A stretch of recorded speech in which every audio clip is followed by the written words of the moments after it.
ബാർക്കമോർ പിതാവിനും പുത്രനും പരിശുദ്ധ റൂഹായിക്കും സ്തുതി ആദ്യം മുതൽ നമ്മുടെ മേൽ തൻ്റെ കരുണയും മനോണനീക്കുണ്ടായിരിക്കുമാറാകട്ടെ. Amen. Praise the Lord. Hallelujah. ദൈവ തിരുനാമത്തിന് മഹത്വം ഉണ്ടായിരിക്കട്ടെ. ദൈവത്തിൻ്റെ വലിയ കൃപയാൽ ദൈവവചനത്തിൻ്റെ കീഴിലായിരിക്കാൻ സ്വർഗത്തിലെ ദൈവം നമുക്കൊരുക്കിയ ഈ നല്ല അവസരത്തിനായി ദൈവത്തെ മഹത്വപ്പെടുത്താം.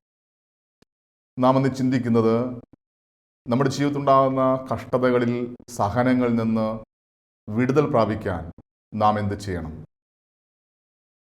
ഒരു വ്യക്തിയുടെ ജീവിതത്തിൽ കഷ്ടതകളും ദുഃഖങ്ങളും ദുരിതങ്ങളും രോഗങ്ങളുമൊക്കെ കടന്നു വരുമ്പോൾ പകച്ച് പോകുന്ന ഒരു രീതിയാണ് ഇന്ന് ലോകത്തിൽ കാണുന്നത്. തൻ്റെ കഷ്ടതകളിൽ, വേദനകളിൽ, ദുരിതങ്ങളിൽ ഇനി എന്ത് എന്നോർത്ത് നെടുവീർപ്പിടുന്ന അനേകം വ്യക്തികളെ കാണാൻ സാധിക്കും.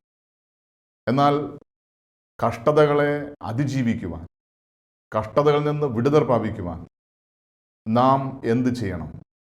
ഒരു മനുഷ്യന് കഷ്ടത അനുവദിക്കുന്നത് ഒരുപക്ഷെ ദൈവത്തിൻ്റെ പദ്ധതിയായിരിക്കാം.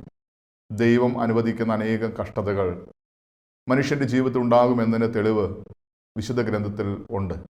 പ്രത്യേകിച്ച് ഇയ്യോബിന് കഷ്ടത വന്നത് ദൈവം അനുവദിച്ചതുകൊണ്ടാണ്. അങ്ങനെ ദൈവം അനുവദിക്കുന്ന ചില കഷ്ടതകൾ മനുഷ്യൻ്റെ ജീവിതത്തിൽ ഉണ്ടാകാം. അതിന് ദൈവത്തിന് വ്യക്തമായൊരു പദ്ധതിയുണ്ട്.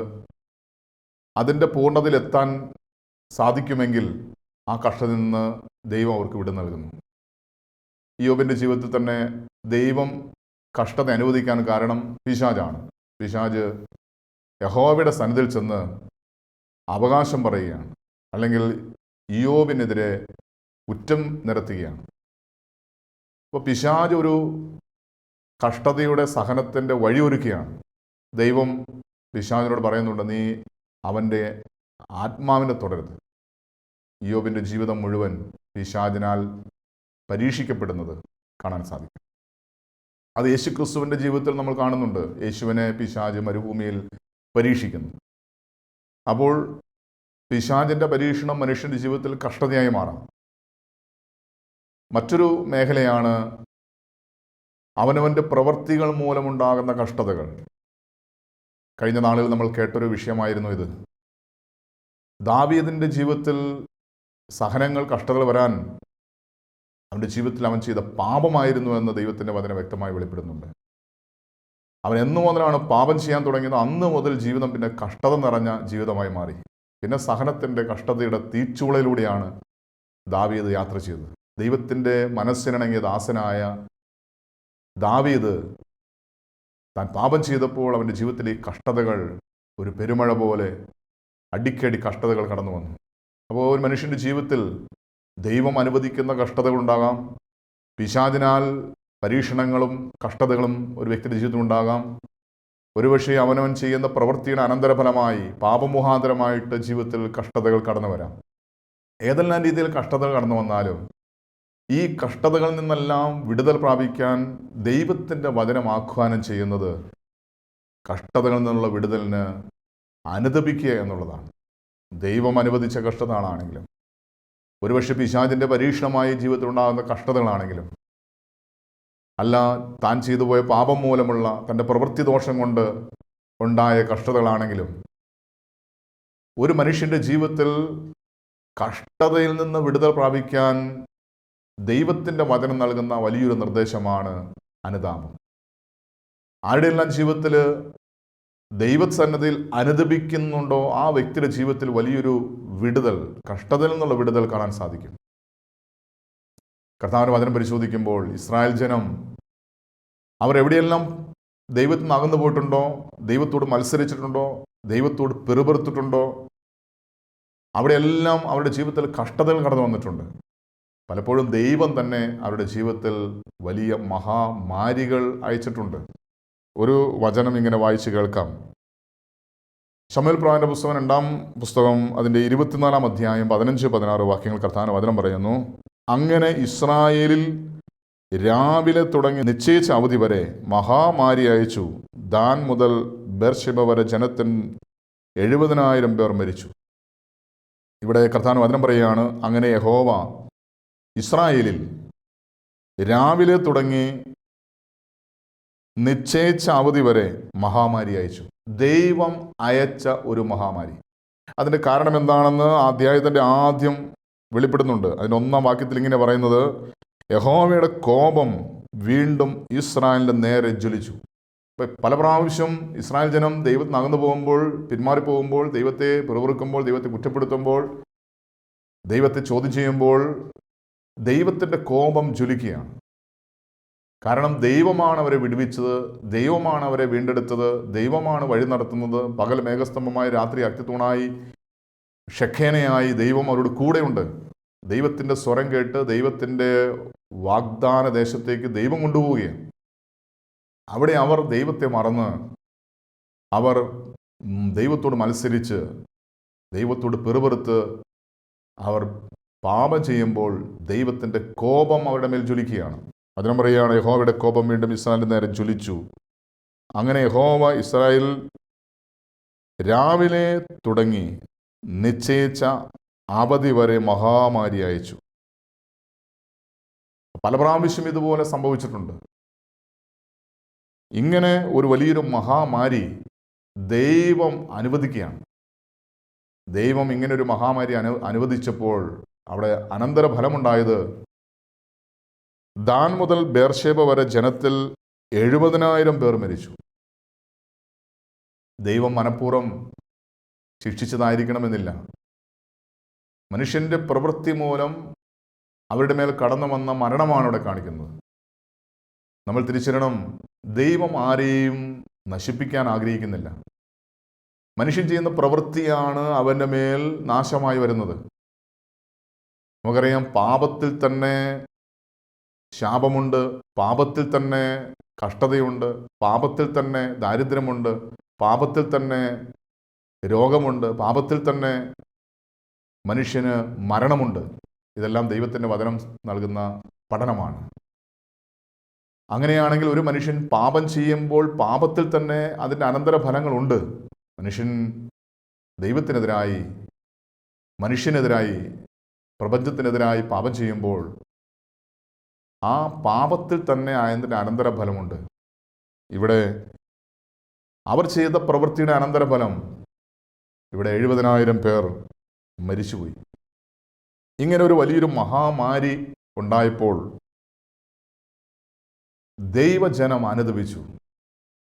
ദൈവജനം അനുതപിച്ചപ്പോൾ ദൈവത്തിൻ്റെ ദാസന്മാർ ജനത്തിനു വേണ്ടി അനുതപിച്ച് പ്രാർത്ഥിച്ചപ്പോൾ ദൈവത്തിൻ്റെ കോപം അടങ്ങി.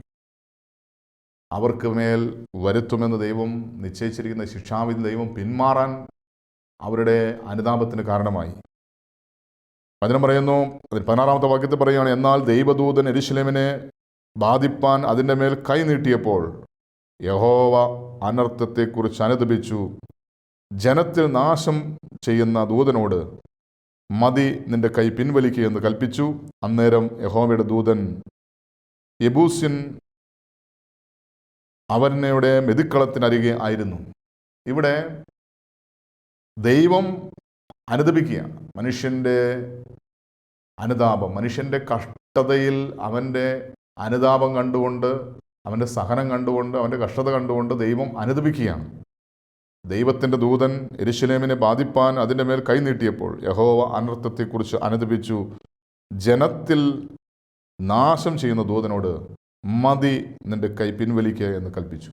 അതോടുകൂടി മഹാമാരി നിന്നുപോയി. അപ്പോൾ ദൈവം അയച്ച ദൂതനാണ്, ദൈവം അയച്ച മഹാമാരിയാണ് ഈ ജനത്തിൻ്റെ നാശത്തിൻ്റെ കാരണമായത്.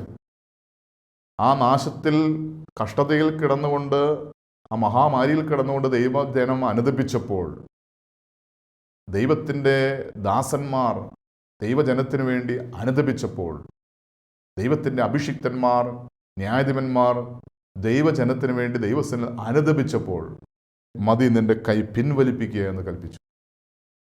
നമ്മുടെ വ്യക്തിപരമായ ജീവിതത്തിലുണ്ടാകുന്ന, ദൈവം അനുവദിക്കുന്ന, അതൊരു പക്ഷേ പിശാചിൻ്റെ പരീക്ഷണം കൊണ്ടോ പാപം കൊണ്ടോ ഏതെങ്കിലും അനർത്ഥങ്ങൾ കൊണ്ടോ ആയിരിക്കാം. ഈ കഷ്ടതയുടെ കൈ പിൻവലിക്കണമെങ്കിൽ, ദൈവത്തിൻ്റെ കരം പിൻവലിക്കണമെങ്കിൽ, ദൈവത്തിൻ്റെ ദൂതൻ്റെ കരം പിൻവലിക്കണമെങ്കിൽ ഇവിടെ അതിൻ്റെ കാരണം മനുഷ്യൻ്റെ അനുതാപമാണ്. നമ്മുടെ വ്യക്തിപരമായ ജീവിതത്തിൽ ഇതുപോലെ സാഹചര്യത്തിലൂടെയാണ് നാം കടന്നു പോകുന്നത്.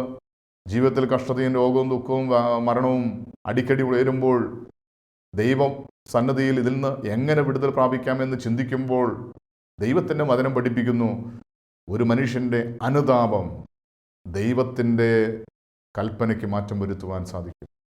ദൈവത്തിൻ്റെ ന്യായവിധിക്ക് മാറ്റം വരുത്താൻ സാധിക്കും.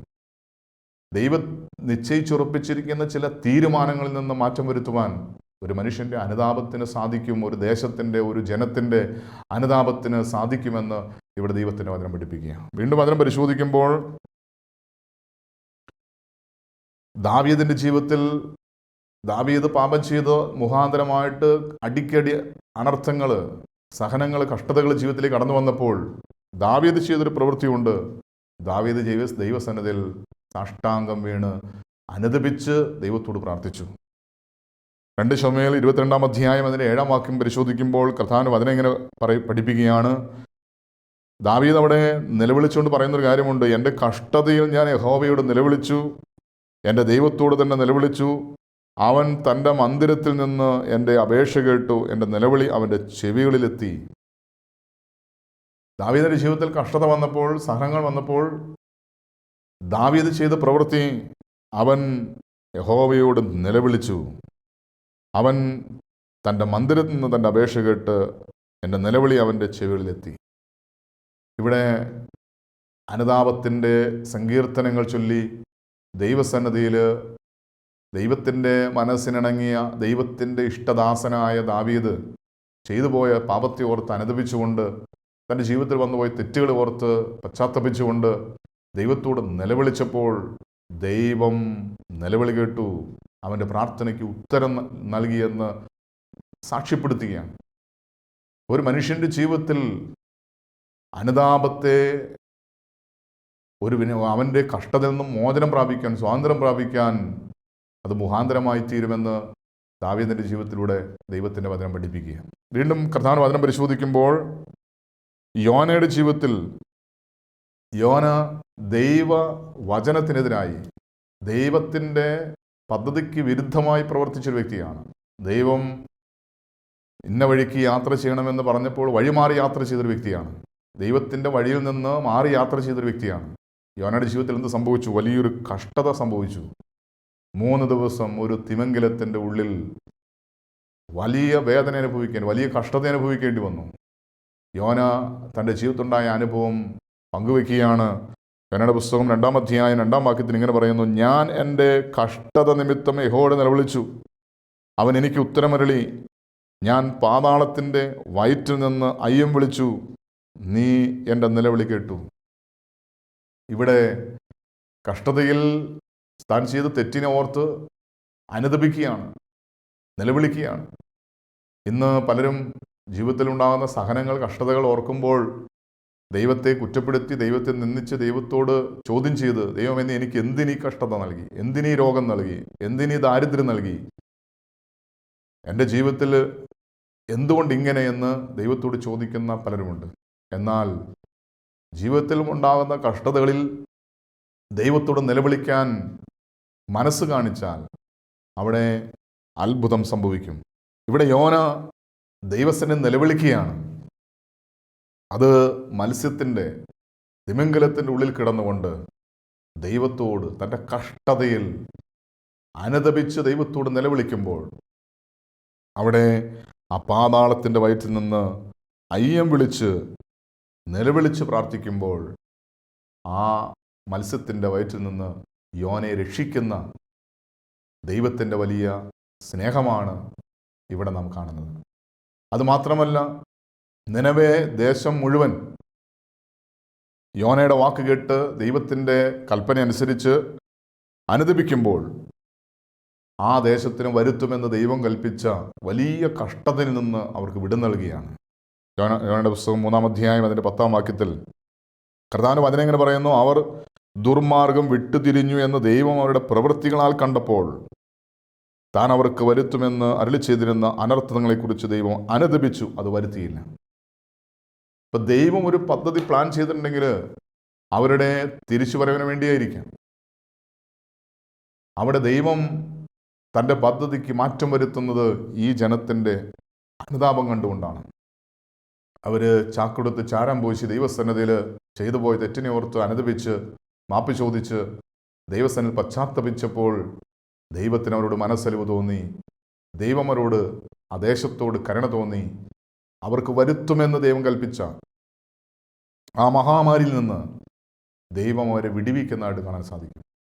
ഒരു മനുഷ്യൻ്റെ ജീവിതത്തിൽ എത്ര വലിയ കഷ്ടതയുണ്ടോ, ഒരു ദേശത്തിൻ്റെ മേൽ, ഒരു ഭവനത്തിൻ്റെ മേൽ എന്തുമാത്രം കഷ്ടത, സഹനം ഉണ്ടോ, അതിൽ നിന്നെല്ലാം വിടുതൽ പ്രാപിക്കുവാൻ ഒരു എളുപ്പ വഴിയാണ് ദൈവസന്നിധിയിൽ മുഴങ്കാലമടക്കി അനുദപിക്കുക, ദൈവത്തോട് നിലവിളിക്കുക എന്നുള്ളത്. ഇവിടെ ഒരു ദേശം മുഴുവൻ ദൈവസന്നിധിയിൽ അനുദപിച്ച് നിലവിളിച്ചപ്പോൾ ദൈവം അവർക്ക് വരുത്തുമെന്ന് കൽപ്പിച്ച മഹാമാരിയിൽ നിന്ന് ദൈവം അവരെ വിടുവിച്ചു.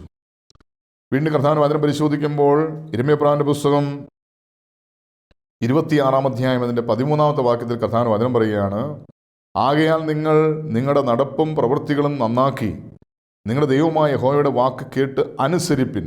എന്നാൽ യഹോവ നിങ്ങൾക്ക് വിരോധമായി അരുളി ചെയ്തിരിക്കുന്ന അനർത്ഥത്തെക്കുറിച്ച് അനുദപിക്കും. അപ്പോൾ ദൈവം അനുദപിക്കണമെങ്കിൽ ദൈവജനം അനുദപിക്കണം. ദൈവത്തിൻ്റെ പ്രിയ മക്കൾ ദൈവസന്നിധിയിൽ അനുദപിക്കുമ്പോൾ ദൈവത്തിന് അവരോട് അനുതാപം തോന്നും. ഇവിടെ വചനം വ്യക്തമായി പഠിപ്പിക്കുകയാണ്, നിങ്ങളുടെ കഷ്ടതയിൽ, നിങ്ങളുടെ രോഗങ്ങളിൽ, നിങ്ങളുടെ പ്രതിസന്ധിയിൽ, നിങ്ങളുടെ ദാരിദ്ര്യത്തിൻ്റെ അനുഭവത്തിൽ നിങ്ങൾ എന്ത് ചെയ്യണം? നിങ്ങൾ നിങ്ങളുടെ നടപ്പും പ്രവൃത്തികളും നന്നാക്കി നിങ്ങളുടെ ദൈവമായ യഹോവയുടെ വാക്ക് കേട്ട് അനുസരിപ്പിൻ. എന്നാൽ യഹോവ നിങ്ങൾക്ക് വിരോധമായി അരുളി ചെയ്തിരിക്കുന്ന അനർത്ഥത്തെക്കുറിച്ച് അനുദപിക്കും. അപ്പോൾ നമ്മൾ വഴിതെറ്റിപ്പോയിട്ടുണ്ടെങ്കിൽ നമ്മുടെ വഴി നേരെയാക്കുക. ദൈവത്തിന് അകന്നു പോയിട്ടുണ്ടെങ്കിൽ ദൈവത്തോട് അടുത്ത് വരിക. ദൈവത്തിനെതിരായി പാപം ചെയ്തിട്ടുണ്ടെങ്കിൽ ദൈവസന്നിധിയിൽ അനുദപിച്ച് പാപമോചനം പ്രാപിക്കുക. ദൈവം ആഗ്രഹിക്കുന്ന വഴിയിലൂടെ നാം യാത്ര ചെയ്യുന്നുവെങ്കിൽ, അതാണ് വചനം പറയുന്നത്, യഹോവയുടെ വാക്ക് കേട്ട് അനുസരിപ്പിൻ. അവിടെ ദൈവം അത്ഭുതം പ്രവർത്തിക്കും. ഇവിടെ കഷ്ടതയിൽ നിന്ന് വിടുതൽ പ്രാപിക്കാൻ കഷ്ടതയിൽ ദൈവസന്നിധിയിൽ ദൈവത്തോട് അനുദപിക്കുക. വീണ്ടും കർത്താവിന്റെ വചനം പരിശോധിക്കുമ്പോൾ യോവേൽ പ്രവാചകന്റെ പുസ്തകം 2-ാം അധ്യായം 13-ാം വാക്യത്തിൽ പറയുന്നു, വസ്ത്രങ്ങളെ അല്ല ഹൃദയങ്ങളെ തന്നെ കീറി നിങ്ങളുടെ ദൈവമായ യഹോവയുടെ അടുക്കിലേക്ക് തിരിവിൻ. അവൻ കൃപയും കരുണയും ദീർഘക്ഷമയും മഹാദയമുള്ളവനല്ലോ. അവൻ അനർത്ഥത്തെക്കുറിച്ച് അനുദപിക്കും. ഇന്ന് നാം അനുഭവിക്കുന്ന കഷ്ടതയെ ഓർത്ത്, നമ്മുടെ സഹനങ്ങളെ ഓർത്ത് ദൈവം അനുദപിക്കണമെങ്കിൽ, അല്ലെങ്കിൽ ദൈവം അതിൽ നിന്ന് പിന്തിരിയണമെങ്കിൽ, ആ കഷ്ടം ദൈവം നമ്മളെ വിടുവിക്കണമെങ്കിൽ നാം ചെയ്യേണ്ട പ്രവൃത്തി വചനം പറയുകയാണ്, വസ്ത്രങ്ങളെ അല്ല കീറേണ്ടത്. പഴയ നിയമത്തിൽ ഒരു മനുഷ്യൻ അനുദപിക്കുമ്പോൾ വസ്ത്രം കീറി ചാക്കുടുത്ത് ചാരം പൂശി ചാരത്തിലിരുന്ന് ഉപവസിക്കും, ദൈവസന്നിധിയിൽ അനുദപിക്കും. അപ്പോൾ ഇവിടെ വചനം പറയുകയാണ്, നിങ്ങളുടെ വസ്ത്രങ്ങളെ അല്ല ഹൃദയങ്ങളെ തന്നെ കീറണം. ഹൃദയം നുറുങ്ങി അനുദപിച്ച് ദൈവസന്നിധിയിൽ പ്രാർത്ഥിക്കുമ്പോൾ അവിടെ വചനം പറയുകയാണ്, ദൈവമായ യഹോവയുടെ അടുക്കിലേക്ക് തിരിയുവിൻ. കാരണം ദൈവം കൃപയുള്ളവനാണ്, കരുണയുള്ളവനാണ്, ദീർഘക്ഷമയുള്ളവനാണ്, മഹാദയുള്ളവനാണ്. അതുകൊണ്ട് ദൈവത്തിൻ്റെ മനസ്സ് അലിഞ്ഞു പോകുന്നൊരു സമയമാണ് ഒരു പാപിയുടെ അനുതാപം. ഒരു കഷ്ടതയിൽ കിടക്കുന്ന ഒരു വ്യക്തി, ദൈവമേ ഞാൻ പാപിയാണെന്ന് സമ്മതിച്ചുകൊണ്ട് നിലവിളിക്കുമ്പോൾ, അനുദപിക്കുമ്പോൾ അവിടെ ദൈവത്തിൻ്റെ മനസ്സലിയും. ദൈവം അവരോട് കരുണ ചെയ്യും, ദൈവം അവരോട് കൃപ ചെയ്യും, ദൈവം അവനോട് ദീർഘക്ഷമ കാണിക്കും. അവൻ മഹാദയുള്ള ദൈവമാണ്. അതുകൊണ്ട് നാം ആയിരിക്കുന്ന അവസ്ഥയിൽ, ഏത് സഹനത്തിൻ്റെ കഷ്ടത അവസ്ഥയിലാണോ അവിടെ നിന്ന് കർത്താവെ കരുണയായിരിക്കണമേ എന്ന് കണ്ണുനീരോടെ അനുതാപത്തോടെ ദൈവസന്നിധിയിൽ പ്രാർത്ഥിക്കുമ്പോൾ അവിടെ ദൈവത്തിൻ്റെ കരുണ ഒഴുകിയിറങ്ങും. അവൻ്റെ മഹാദയുള്ളവനാണ്, കരുണയുള്ളവനാണ്. നമ്മുടെ പിതാക്കന്മാരെല്ലാം ഈ ഒരു ബോധ്യം ഉൾക്കൊണ്ടുകൊണ്ടാണ് നമ്മുടെ പ്രാർത്ഥനകൾ ക്രമീകരിച്ചിരിക്കുന്നത്. പ്രത്യേകിച്ച് മമ്മക്കുടെ നമസ്കാരത്തിൽ പ്രത്യേകമായൊരു പ്രാർത്ഥനയുണ്ട്. സാംക്രമിക രോഗങ്ങളുടെ കാലത്ത് പ്രാർത്ഥിക്കുവാനുള്ള പ്രാർത്ഥന. സുറിയാനി സഭയിലെ പിതാക്കന്മാർ മഹാമാരിയിൽ നിന്ന്, സാംക്രമിക രോഗങ്ങളിൽ നിന്ന് വിടുതൽ പ്രാപിക്കുവാൻ എഴുതി വച്ചിരിക്കുന്ന ഒരു പ്രാർത്ഥനയുണ്ട്. ആ പ്രാർത്ഥനയിൽ അനുതാപത്തിൻ്റെ പ്രാർത്ഥനയാണ്. ആ പ്രാർത്ഥന ഞാൻ ഇവിടെ വായിച്ച് കേൾപ്പിക്കാം. അതിൻ്റെ ഒരു ഭാഗം ഇങ്ങനെയാണ്: പാപികളുടെ അനുതാപത്തിൽ പ്രീതിയോടെ സന്തോഷിക്കുന്ന ദൈവം തമ്പുരാനെ, ഞങ്ങൾ പാപം ചെയ്തതുകൊണ്ട് നീ ഞങ്ങളെ ഞെരുക്കുകയും ശിക്ഷിക്കുകയും അരുതേ എന്ന് പറഞ്ഞുകൊണ്ടാണ് ആ പ്രാർത്ഥന ആരംഭിക്കുന്നത് തന്നെ. സാംക്രമിക രോഗങ്ങളുടെ കാലത്ത് നടത്തുവാനുള്ള പ്രാർത്ഥനയുടെ ആരംഭമാണ് ഞാനിപ്പോൾ ചൊല്ലിയത്. അതിനിടയിൽ പിതാക്കന്മാർ എഴുതി വച്ചിരിക്കുന്ന പ്രാർത്ഥന എങ്ങനെയാണ്: ഞങ്ങളുടെ അനീതികൾ നിമിത്തമുണ്ടായിട്ടുള്ള ഈ ശിക്ഷയെ ഞങ്ങളിൽ നിന്ന് നീ നിരോധിക്കണമേ. നിന്റെ ഉഗ്രകോപത്തിൽ നിന്ന് നീ ശാന്തപ്പെടണമേ. നിന്നെ ഞങ്ങൾ കോപിപ്പിച്ചുവെങ്കിലും നിന്നിൽ ഞങ്ങൾ അഭയം പ്രാപിക്കുന്നതിനാൽ നീ ഞങ്ങളോട് നിരപ്പാകണമേ. നീ ഞങ്ങൾക്ക് അനുതാപത്തിൻ്റെ ഹൃദയവും കണ്ണുനീരും തരണമേ. നിന്റെ വിശുദ്ധ ശ്രീബായാൽ ഞങ്ങളെ രക്ഷിക്കണമേ. കാരുണ്യവാനും ദീർഘക്ഷമയുള്ളവനായ കർത്താവേ, നിന്റെ തിരുരക്തത്താൽ നീ രക്ഷിച്ചിരിക്കുന്ന നിന്റെ ജനത്തെക്കുറിച്ച് മനസ്സലിവുണ്ടാകണമേ. വൃദ്ധന്മാരെയും യൗവനക്കാരെയും കുഞ്ഞുങ്ങളെയും മരണം വിഴുങ്ങിയിരിക്കുന്നു. കരച്ചിലും വിലാപവും കേൾക്കപ്പെടുന്നു. കർത്താവേ, നിന്റെ തൃക്കൈ നീട്ടി ഞങ്ങളെ സഹായിച്ചില്ലെങ്കിൽ ഞങ്ങളും നശിച്ചു പോകുമല്ലോ. ഞങ്ങളുടെ പാപങ്ങൾ അസംഖ്യമെങ്കിലും നീയല്ലാതെ ഞങ്ങൾക്ക് ആശ്രയം രക്ഷയും വേറെ ഇല്ലാത്തതുകൊണ്ട് കരുണയോടെ ഞങ്ങളെ തൃക്കൺ പാർത്ത് ഞങ്ങളെ രക്ഷിക്കണമേ. നമ്മുടെ പിതാക്കന്മാരുടെ മനോഭാവം എത്ര വലുതാണ്!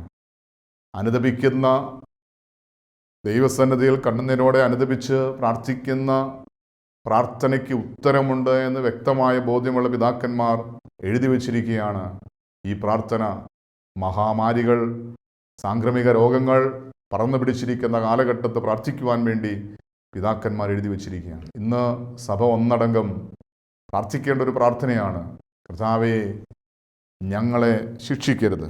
പാപികളുടെ അനുതാപത്തിൽ പ്രീതിയോടെ സന്തോഷിക്കുന്ന ദൈവം തമ്പുരാനെ, ഞങ്ങൾ പാപം ചെയ്തു പോയതുകൊണ്ട് നീ ഞങ്ങളെ ഞെരുക്കുകയും ശിക്ഷിക്കുകയും അരുതേ. അനുതാപത്തോടെ, ബോധ്യത്തോടെ, പാപിയാണെന്ന് സമ്മതിച്ചുകൊണ്ട് ദൈവസന്നിധിയിൽ അനുദപിക്കുന്ന ഒരു പാപിയുടെ പ്രാർത്ഥനയ്ക്ക് ഉത്തരമുണ്ട്. ആ പാപിയുടെ പ്രാർത്ഥനയ്ക്ക് ആ വ്യക്തിയുടെ കഷ്ടതയിൽ നിന്ന് വിടുതലുണ്ട് എന്നുള്ള വ്യക്തമായ ബോധ്യം നമ്മുടെ പിതാക്കന്മാർക്കുണ്ടായിരുന്നു.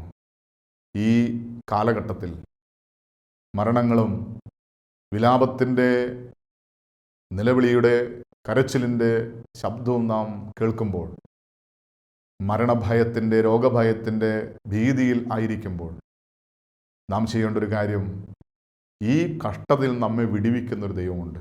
അവൻ മഹാകരുണയുള്ളവനാണ്, അവൻ ദയയുള്ളവനാണ്, ദീർഘക്ഷമയുള്ളവനാണ്.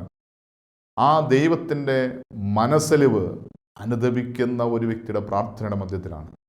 ഈ ഒരു ബോധ്യം ഉൾക്കൊണ്ടുകൊണ്ട് നമുക്ക് കണ്ണുനീരോടെ കരുണയ്ക്കായി ദൈവസന്നിധിയിൽ പ്രാർത്ഥിക്കാം.